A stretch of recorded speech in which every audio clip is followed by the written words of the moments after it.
6 class کے لیے اسلامیات کا سبق نمبر 3 ہے صلح حدیبیہ۔ صلح حدیبیہ ایک معاہدہ تھا جو نبی کریم صلی اللہ علیہ وسلم نے حدیبیہ کے مقام پر اپنے صحابہ کے کرام کے ساتھ کیا تھا، اس لیے اسے صلح حدیبیہ کہتے ہیں۔ یہ اس معاہدے کی روز سے مسلمانوں کو کافی فتوحات حاصل ہوئی اور بہت سارے کافی مشرف بے اسلام بھی ہوئے۔ مبارک خواب۔ ہجرت مدینہ کے 6 سال نبی کریم صلی اللہ علیہ وسلم نے خواب دیکھا کہ آپ صلی اللہ علیہ وسلم صحابہ کرام کے ساتھ مکہ میں داخل ہوئے ہیں اور عمرہ ادا فرمایا ہے۔ نبی کریم صلی اللہ علیہ وسلم اس خواب سے بہت خوش ہوئے کہ یہ اللہ تعالیٰ کی طرف سے مکہ اور مسجد حرام میں داخلے کی بشارت ہے۔ آپ صلی اللہ علیہ وسلم نے اس خواب کا تذکرہ صحابہ کرام سے بھی کیا، جس سے سن کر مدینہ منورہ میں خوشی کی لہر دوڑ گئی، کیونکہ 6 سال سے مہاجر اور انصار مسلمان مکہ نہیں جا سکے تھے۔ عمرے کی یہ بشارت ان کے لیے بہت خوشی کا باعث تھی، یعنی کہ جب مسلمانوں نے مکہ سے مدینہ کی طرف ہجرت کی تو اس کے بعد وہ دوبارہ مکہ نہیں جا سکے تھے، اس لیے وہ جب انہیں اس خواب کے بارے میں پتہ چلا تو وہ بہت زیادہ خوش ہوئے۔ نبی کریم صلی اللہ علیہ وسلم یکم ذوالقعدہ سن 6 ہجری کو 1400 صحابہ کرام کے ہمراہ عمرے کے مقدس سفر پر روانہ ہوئے۔ قافلے کے سامان میں حدہ کے 70 اونٹ بھی شامل تھے، جن پر اس دور کے رواج کے مطابق نشان لگا دیے گئے تھے تاکہ لوگوں کو دور سے ہی معلوم ہو جائے کہ وہ جانور قربانی کے لیے ہیں۔ صحابہ کرام رضی اللہ تعالیٰ کے پاس صرف تلواریں تھیں جو اس دور میں قافلوں کی حفاظت کے لیے ساتھ رکھی جاتی تھی۔ قریش مکہ کا روایات سے انحراف یعنی کہ جو پہلے سے روایات چل رہی تھی ان سے انکار۔ عمرے کے لیے جانے والے مسلمانوں کا یہ قافلہ جب عصفان کے مقام پر پہنچا تو نبی کریم صلی اللہ علیہ وسلم کو اطلاع ملی کہ قریش نے اپنے اتحادیوں کے ساتھ مل کر ذی طوا کی وادی میں مسلمانوں کا راستہ روکنے کے لیے ایک بڑا لشکر جمع کیا ہے اور عہد کیا ہے کہ وہ ہر صورت میں مسلمانوں کو عمرہ کرنے سے روکیں گے۔ قدیم روایات کے مطابق یعنی کہ پہلی جو روایات تھیں ان کے مطابق قریش خانہ کعبہ میں رکھے ہوئے بتوں کی نگہبانی کے ساتھ ساتھ حج اور عمرے کے لیے آنے والوں کی دیکھ بھال کرنا بھی اپنا مذہبی فریضہ سمجھتے تھے، اور حرام قرار دیے جانے والے مہینوں میں لڑائی جھگڑے اور جنگ سے گریز کرتے تھے۔ لیکن مسلمانوں کے معاملے میں انہوں نے اپنی روایات سے انحراف کیا تھا۔ نبی کریم صلی اللہ علیہ وسلم کو جب راستے میں مشرکین کا لشکر جمع ہونے کی اطلاع ملی تو آپ صلی اللہ علیہ وسلم نے قافلے کا راستہ تبدیل کیا اور دشوار گزار گھاٹیوں میں سفر کرتے ہوئے حدود ہم سے باہر حدیبیہ کی خشک وادی میں پہنچ گئے۔ اس طرح قریش کی چال ناکام ہو گئی۔ حدیبیہ پہنچ کر آپ صلی اللہ علیہ وسلم کی اونٹنی حدود ہم کے باہر بیٹھ کر سو گئی۔ لوگوں نے اسے اٹھانے کی بہت کوشش کی لیکن ناکام رہے۔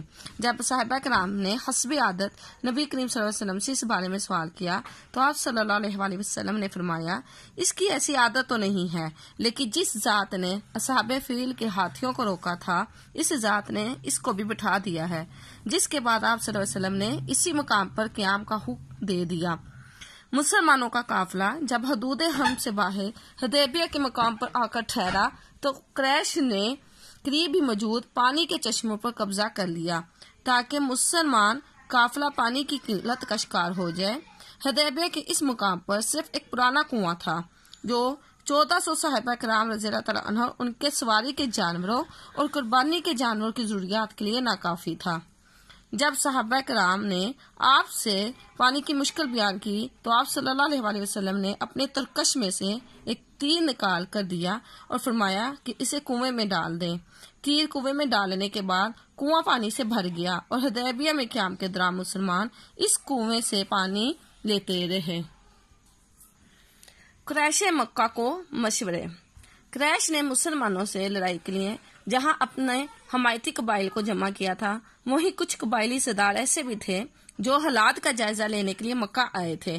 ایسے سرداروں میں قبیلہ بنو خزاعہ کا سردار بدیل بن ورقہ بھی شامل تھے، جو اپنے قبیلے کے وفد کے ساتھ نبی کریم صلی اللہ علیہ وسلم کی خدمت میں حاضر ہوئے اور ملاقات کے بعد قریش سے مسلمانوں کو عمرہ کی اجازت دینے کے لیے کہا، لیکن انہوں نے یہ مشورہ ماننے سے انکار کر دیا۔ اس کے بعد قریش کے سرداروں نے مقرز بن حفص کو آپ صلی اللہ علیہ وسلم کے پاس بھیجا۔ پھر قبیلہ بنو کنانہ کے سردار حلیز نبی کریم صلی اللہ علیہ وسلم سے ملاقات کرنے گئے، لیکن وہ دور سے ہی قربانی کے جانور دیکھ کر واپس چلے گئے اور قریش کے سرداروں کو آپ صلی اللہ علیہ وآلہ وسلم اور ساتھیوں کو مکہ میں داخل ہونے کی اجازت دینے کا مشورہ دیا، لیکن انہوں نے یہ مشورہ بری طرح مسترد کر دیا، جس پر حلیس نے خفا ہو کر دھمکی دی کہ اگر تم نے حضرت محمد صلی اللہ علیہ وسلم کو روکنے کی کوشش کی تو ہم ان کے ساتھ مل کر تم سے لڑیں گے۔ قریش سردار یہ دھمکی سن کر آپ صلی اللہ علیہ وسلم سے معاہدہ کرنے پر آمادہ ہو گئے۔ رسول اللہ صلی اللہ علیہ وآلہ وسلم کے سفیر۔ نبی کریم حضرت محمد صلی اللہ علیہ وسلم نے حضرت عثمان بن عفان رضی اللہ تعالیٰ عنہ کو قریش کے پاس اپنا سفیر بنا کر بھیجا، جو قریش میں بہت معزز سمجھے جاتے تھے۔ انہوں نے ابو سفیان کے پاس جا کر مسلمانوں کے مکہ میں 3 روز ٹھہرنے اور عمرہ کرنے کی بات کی۔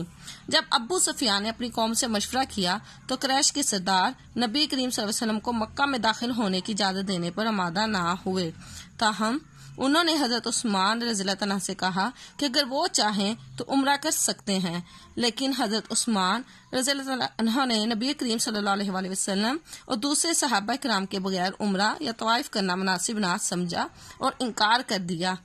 حضرت عثمان رضی اللہ تعالیٰ عنہ کے انکار پر مکہ کے سرداروں نے انہیں روک لیا۔ جب حضرت عثمان رضی اللہ تعالیٰ کے آنے میں تاخیر ہوئی تو مسلمانوں میں یہ خبر مشہور ہوگی کہ حضرت عثمان رضی اللہ تعالیٰ عنہ کو شہید کر دیا گیا ہے۔